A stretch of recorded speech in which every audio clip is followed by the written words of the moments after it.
So far we have learned about NGO participation. Today we will be discussing about NGO management. As there are not many, only you are there. So I will make the discussion a bit informal. Okay? So when you talk about the management itself is very universal. Management has certain rule. When you talk about the management, basically we try to look at management from organizational perspective. There has to have a group, an organization where there is a coordinated effort to to execute certain stated objective to get the desired outcome. Okay, and so we see that in management, we see that there are some stated goals and stated objectives which we are supposed to meet, which are to be met. Okay, so in NGO management also, here we are talking about management of an organization. So organization can be of different varieties. Okay, organization can be of different variety in the sense that there are basically two primary set of organization. One is formal and informal. But here we will be discussing about formal variety of organization and management in formal variety of organization is important to understand, and that's what I'm going to discuss here. Okay, so when you talk about formal organization, let's have some understanding about these two variety of organization. One is formal and another is informal, right? So when you understand the formal organization, it does have a structure, right? Unlike informal organization, formal organization does have a structure, a definite structure. And formal organization will not be created spontaneously. So there is also a planned way to create formal organization. There is also a visible group effort behind the functioning of formal organization.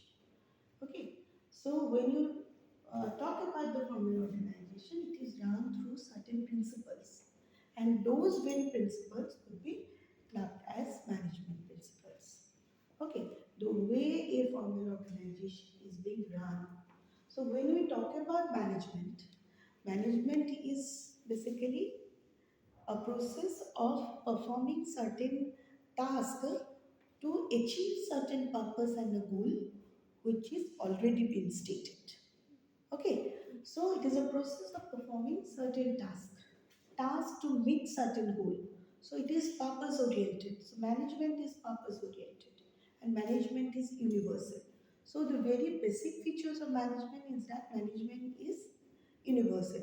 It is there in every human organization, every human group. You get to find the availability of some kind of coordinated effort, and that is a management. Okay, so form of management is universal.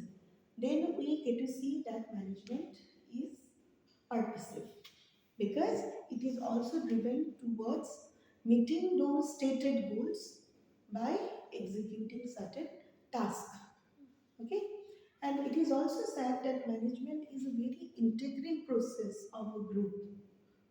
So in any group, you get to find some kind of doing or performative task, and those doing and performative tasks are called management. So management could be understood from the lower level and even mid-level activities. Unlike the administration, we talk about administration, which usually does have a kind of thinking role, and that's what make management different because management is related to performance and functioning of certain tasks, given tasks. Okay, so those tasks are also measurable, and those measurable tasks will be defined by the objectives which are measurable, which are already set. So tasks will be in line with the objective, measurable objective, which are already been set. Okay. So here in management, as you could actually see, that you first understand some of the principles of management. So I'll go very informal today. Perhaps I need to take another class for it because there are not many students. So we talk about about certain features of management. So when you talk the features of the management, when you try to enumerate those features, first is the universal, second is the purposive, third is the very integral process, fourth is that management itself is the art and the science. Art in the sense that management is highly creative.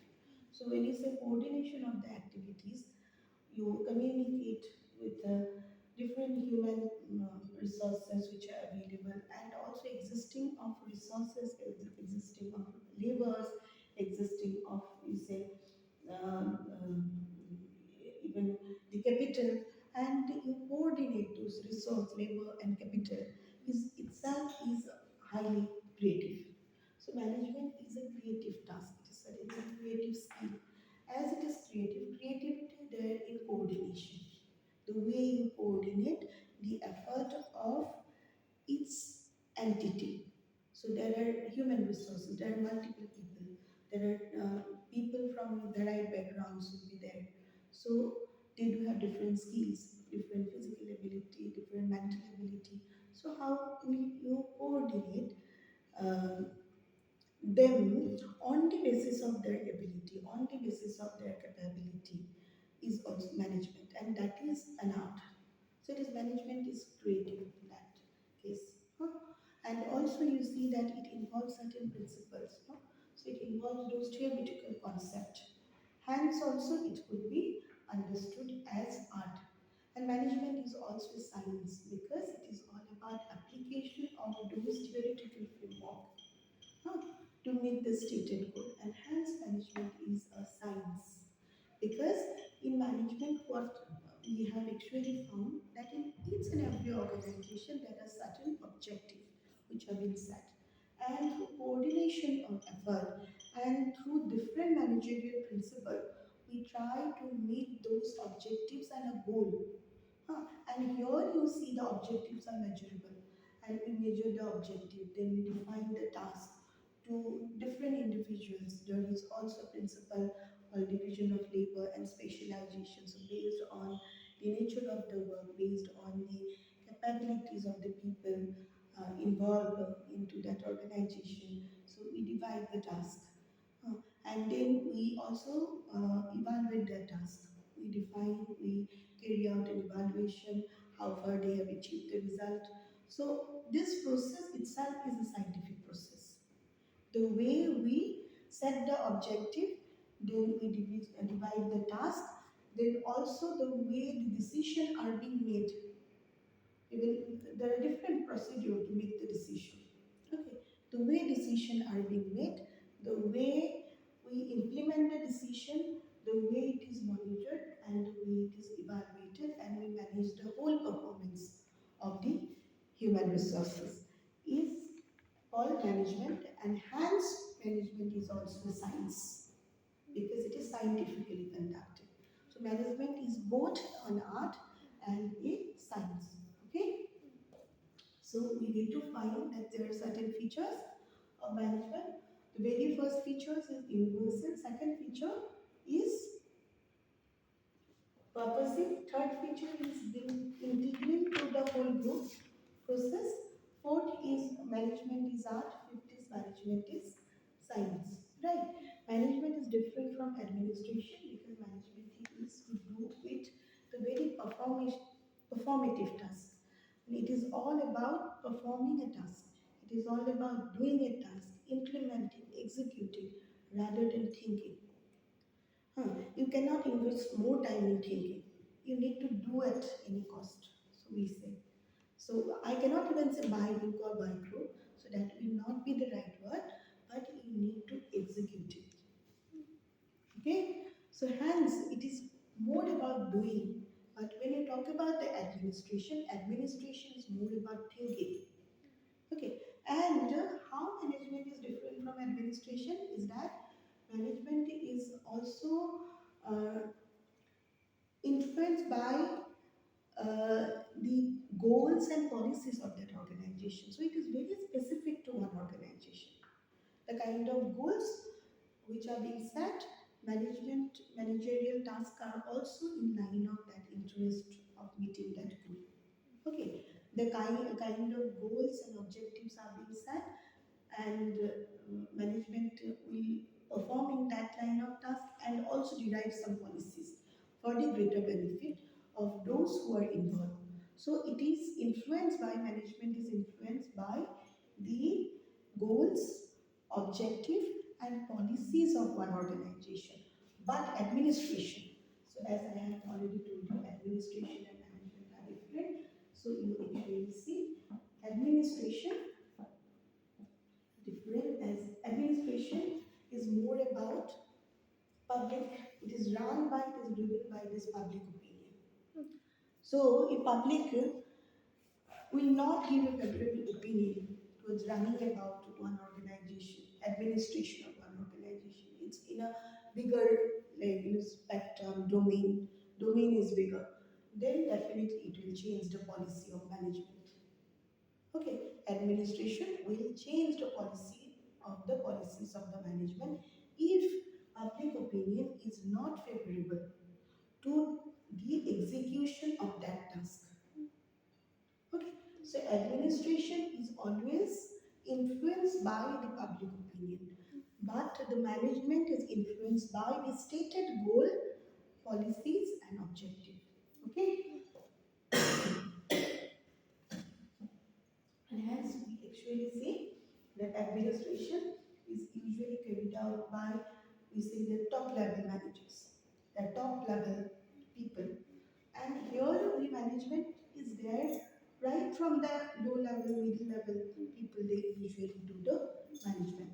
And it is very important also. We talk about household management. This is also all about doing, more about thinking. If you keep on thinking, you cannot manage a house. Huh. So it is about doing. You need to do. It is not about thinking. Thinking will not solve your purpose. Huh? So it is not, we won't call household administration.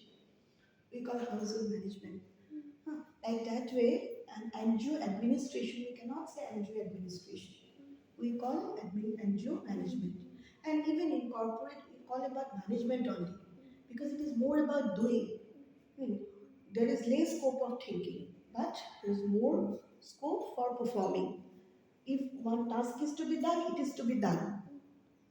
Hmm. So that is what is management. Okay? Now you see.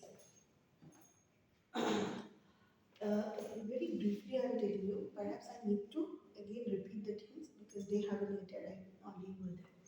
So then we actually see that management has to be there in line with that organization, right? So we have two varieties of organization. One is formal, another is informal, right? So when you talk about the formal variety of organization, so we see that it is run by certain principles. And informal organization is there in everywhere. So you see informal organization are small. They're very small. A group of two, three can also form an informal organization. Or when you talk about the formal organization, you could expect a group of, you say, more than 10. That's a formal organization. There may be a group of 5 also, because but in organization, in NGO to be formed, you need to have a 7 member. Minimum 7 member has to be there, right? So you say when there is a formal organization, you have to have a definite number of members and people involved. First, that will define the size of the organization. Now, size also determined by the span of its activities and the geographical reach of that organization. So we say that informal organization can be very small, it can be bigger also. Very networked, we have that network organizations are there, many NGOs are there now, they are operating in virtual world. They may not have a formal structure, but there are also organizations operating in virtual world. There are some organizations, and when you talk about networking organizations, these are basically an umbrella organization that do have a formal variety, but many a time it is based on that relationship, personal relationship, contacts, then also some stated goal which are similar, which are alike among them. Okay, so we actually see that we have say formal and informal organization. organization and we have informal organization, right? So when we say formal, informal variety of organization is run by set of principles, and informal variety of organization doesn't have any kind of principles because this kind of organizations arise spontaneously. So group of three become very good friends. That's a kind of informal group. Okay, arise spontaneously. But to have a formal variety of organization, you need to have a legal status. You need to follow a code of conduct. You need to be recognized by a legal authority that it is an organization. You have set an organization. So NGO is a formal organization because NGO needs to have, to establish an NGO, we need to have one legal viability, and that is possible through society's registration. So NGO has to be registered. Then only it can be NGO. Right? It can be recognized as NGO. There are also few NGOs that it is not recognized. So that those are not NGOs actually, those are informal groups. Okay, because those NGOs are not recognized yet. So you cannot even say that they do have a proper line of administration of work. There are many NGOs. People also said today, nowadays, people said I'm running an NGO, but it is not registered. That means it is not an NGO. You see, it is an informal group. It is not an NGO. But when there is an NGO, it has to have a legal validity, legal status, line of administrative work, managerial work, which is being stated, line of objective, which is to be met. Okay, mission, vision, everything has to be there. So NGO is a formal variety of organization. Now the difference between formal and informal variety of organization is that informal organization is run by human relationship. So informal organization, more than human relationship, all the functions, roles and responsibilities of the members are conducted and given on the basis of, you see, set of rules and regulations. So roles, responsibilities, functions are also given by a set of rules and regulations in case of formal variety of organization. So there are some rules and regulations, some impersonal rules are there which will guide how an organization will conduct its function. Okay. So those impartiality is the, you see, is the basic characteristics of formal organization. Then we have informal organization. In case of informal organization, we get to see human relationship. We also see rumor, grapevine will influence the informal organization. So in informal organization, you get to see more grapevine kind of, you see, rumor is usually circulated and flow of communication is also of that kind because there is no structure, proper structure. But here, in formal organization, you actually see there is a hierarchy of authority. So there is a centralization of authority, or there may be a decentralization of authority, but there is a hierarchy which is being followed, and there is a chain of command. There is also a unity of command. There is a direction, there's staffing, there's reporting, there are budgeting, there are accountability, there are authority, delegation of authority. So there are different varieties of organization, sorry, principles which will rule the formal organization. But the problem in formal organization is that it might be susceptible to rectivism and delay. Okay, so which is not there in informal organization, and this might also lead to lesser motivation. If there is too much of centralization, will not motivate the employees to work. Okay, and there is also delay in the end result or delay in outcome, rectivism, inordinate delays. You can't even able to finish your task on time. So that is there in like too much of centralization and hierarchy of authority in formal organization. So formal organization does have its own share of merits and demerits, uh, unlike the informal organization. But in informal organizations, even through a phone call, you can conduct a set of activities. You can function the way you want, so you can take any initiative. But you don't have to confuse informal organization with decentralization of activity. Okay, so you actually see this informal organization will also have a feature called delegation of authority. Okay, yeah, and we also have another variety. This is called the decentralization of authority. So there are differences between the delegation of authority and decentralization of authority in formal organization. Okay, so when we talk about this delegation of authority is all about dispersal of authority from superior to subordinate.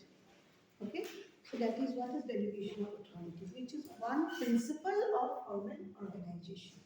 But when we talk about the decentralization of authority, this is also one principle of formal organization, but there is a difference between delegation and decentralization.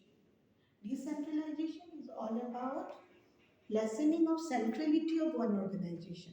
So what will make one organization centralized? So there are certain principles like you see the scalar chain. It's a scalar chain principle which is provided by you see uh, Luther by scalar chain principle. So scalar chain principle actually talking about that is a scalar chain principle is there. It is talking about this unity of command. We talk about unity of command. Okay, this is another principle of management which we get to see in formal organization. So what is there in unity of command? You get to see that if this is the organization, here we get to see the hierarchy, right? Hierarchy, there is a concentration of authority in point A. As the organization is expanded towards the base, so you see the brain is expanded, right? Then A will delegate the authority to two heads B. Then again the braid is expanded. Then again we actually see A is delegating. Then we have C. Then again see the more it is expanded, the task is being delegated to more heads. So this is called the scalar same principle and this is known as unity of command in you see informal organization. So as we have said that formal organization is run by certain principles. So establishing is one principle. Hmm. So this shows the centrality of one organization. Unlike the decentralization of one organization. So the way the authority is being delegated is very important in one organization because one person cannot do everything. So delegation of authority is also a process of management. It is very important to be uh, an efficient manager or effective manager to delegate the authority. Hmm. Delegate the authority based on the nature of the work, scope of the work, and also understanding the ability and capability of the person who is going to be delegated the task. Okay, so that is also another uh, principle of formal organization, that is delegation of authority.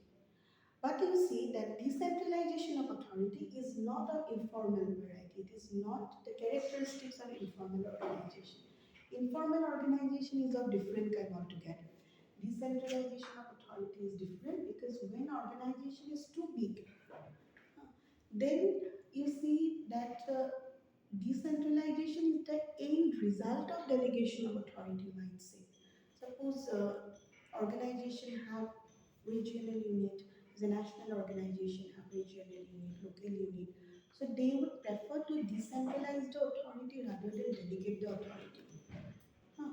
Because once the authority is being delegated, so that delegated, where whom the authority is being delegated, he is equally responsible to the authority from whom he has got the delegation.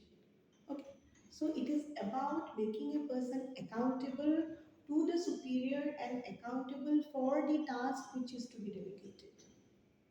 Okay, so you actually see that decentralization of authority is the end result of delegation. Suppose in local and regional variety, so there is a decentralization of authority, one central organization dispersing all the responsibilities to the autonomous unit and giving them the flexibility to conduct the affairs of the management in their own way.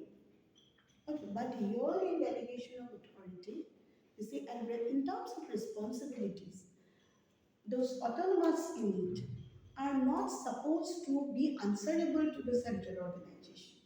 But here in delegation of authority, those mm, people who are being delegated are supposed to be answerable and responsible to the superiors. So that is the difference between delegation of authority and decentralization of authority. And you see that when you talk about these principles of formal and informal organization, not informal, formal organization, we said that it is there is also a abbreviation post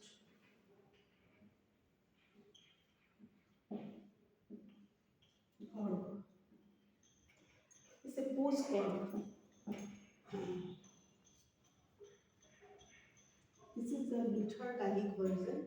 Gaelic has mentioned about this post or Luther Gaelic. So Luther Gaelic has talked about post or. Post or means planning, organization, staffing, directing, coordinating, then organizing, reporting, and budgeting. So you actually see this is the this is what will define the formal variety of organization. So in each organization you need to have a proper planning mechanism. Okay. Then you talk about hmm, not organizing. Oh, this is organizing. It is coordinating. This is coordinating. Organizing. Organizing how it is being organized. There are also different organizational structure. So organizing the human resources, financial resources, available capital, social capital, how you organize is important. Plan, how you plan.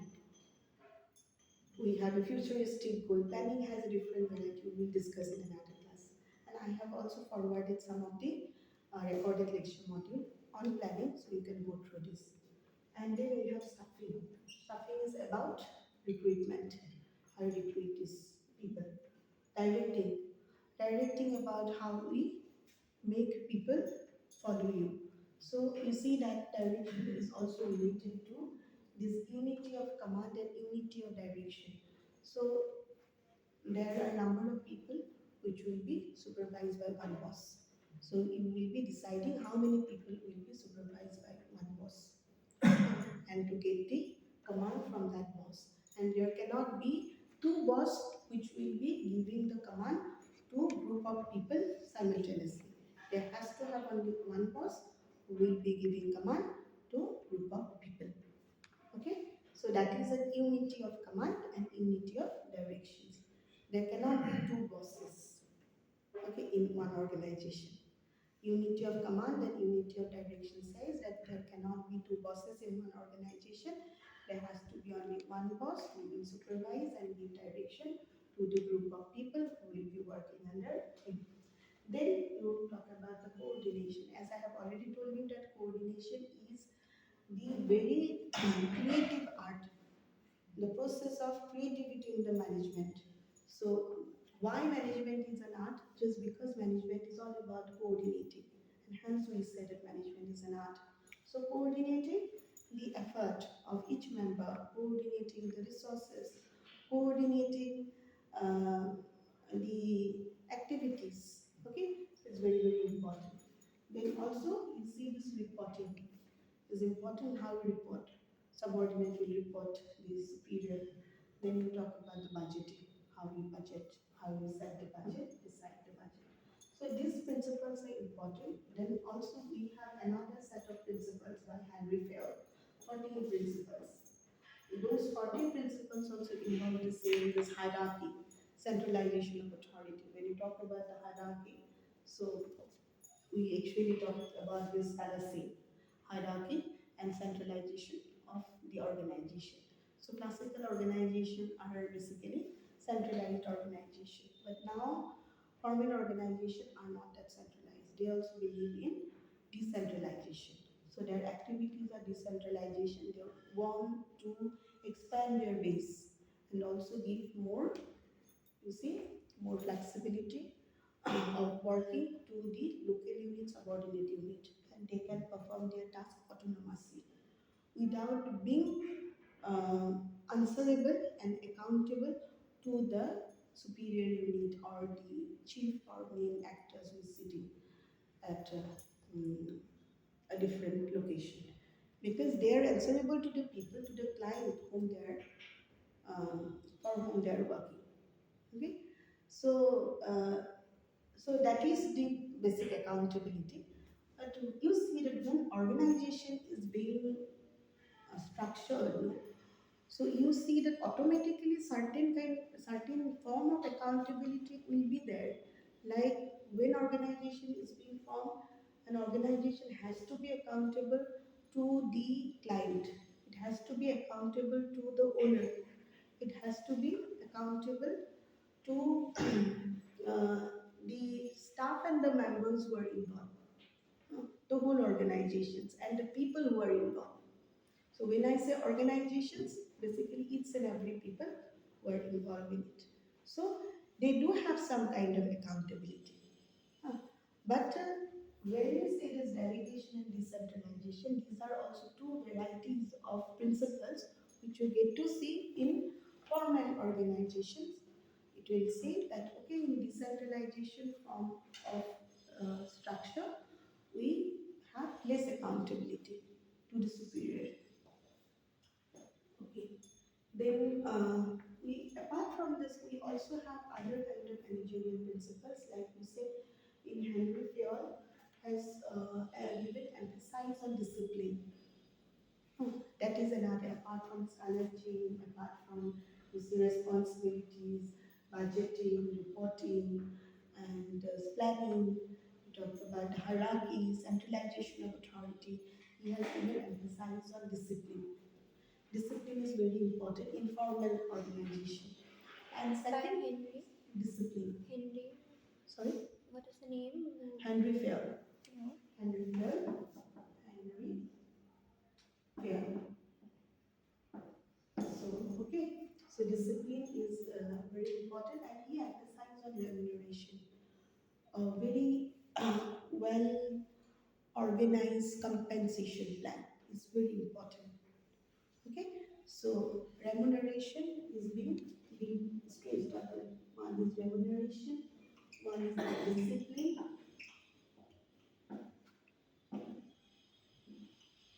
which is being stressed double. Rest of the principles are similar. So you get to see same variety of principle. Accountability is also one principle which you get to find in most of the organizational principle. Accountability, balance, equity, and also you see effectiveness. These are also some principles. Flexibility itself is a principle.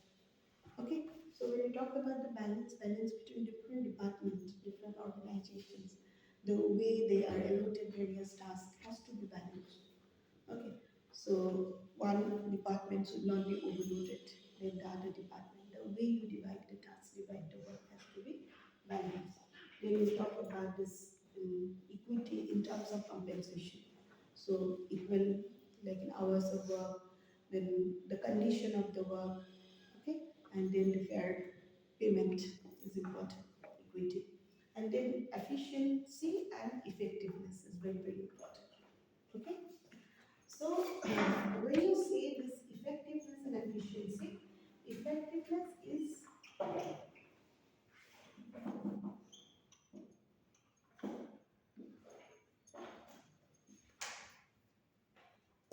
do you understand effectiveness? You tell me. Effective communication, you say. performance. What is effectiveness? Successful communication, a message is being understood by the receiver. Which is understood by the receiver. And what is efficient? Efficient?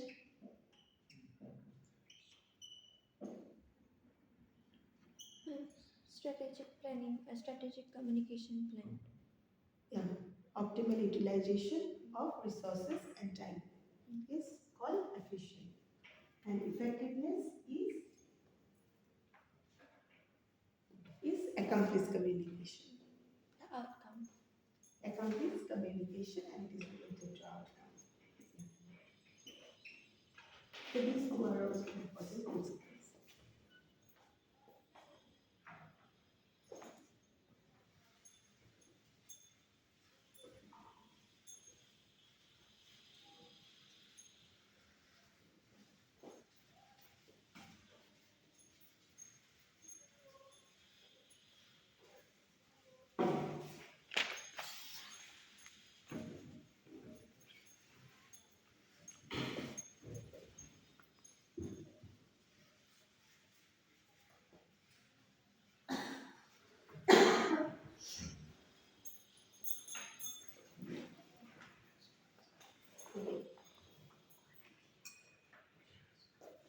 Okay, so what is important for you here to understand is first we have in one class we have discussed about how to set up an NGO, right? We discussed about it. No? So this is important. After setting up this NGO, after you set up an NGO, so we move to organization of the NGO and management of this NGO, right? So then you need to know the difference between formal and informal organization. You can actually find out some of the elements between different informal and formal organization. Then how management is different from administration is very important. Okay? Then what is management is important. Okay, so I will read some important questions. What is management? Ma'am, how management is different from Administration, which I have already discussed. Okay? So, what is management is important. Then, what is administration? And how management is different from administration. Okay? Then you need to know about those principles of management, which are important. Principles of management.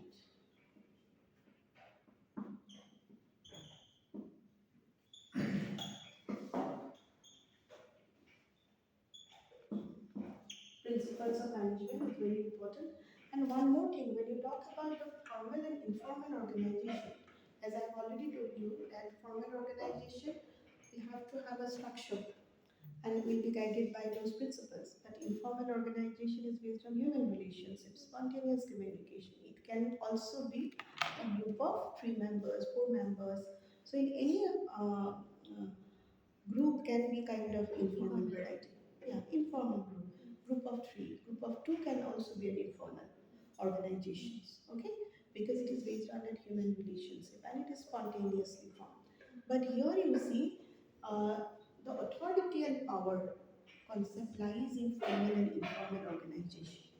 So when you talk about the power, power is the very essence of informal organization. Okay, unlike the authority.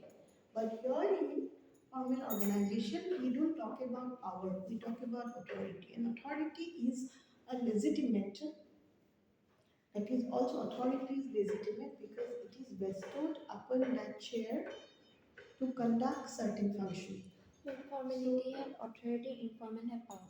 Yeah, informal organization you get to see power. So power is also an ability to induce someone to do certain things in their own way.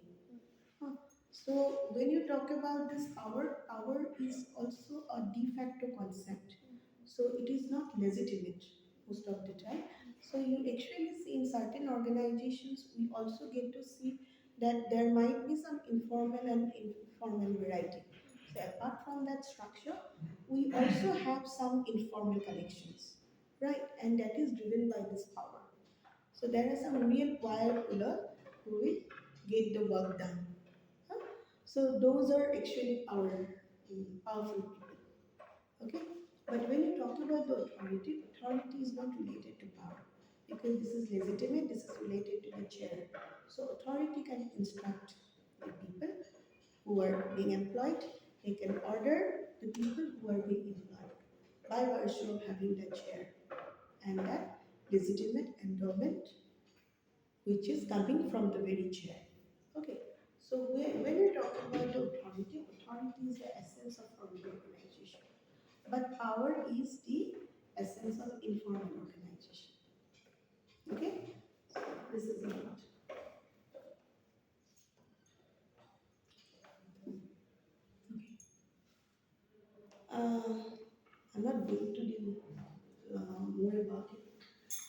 Uh, you tell me about your experience during the field.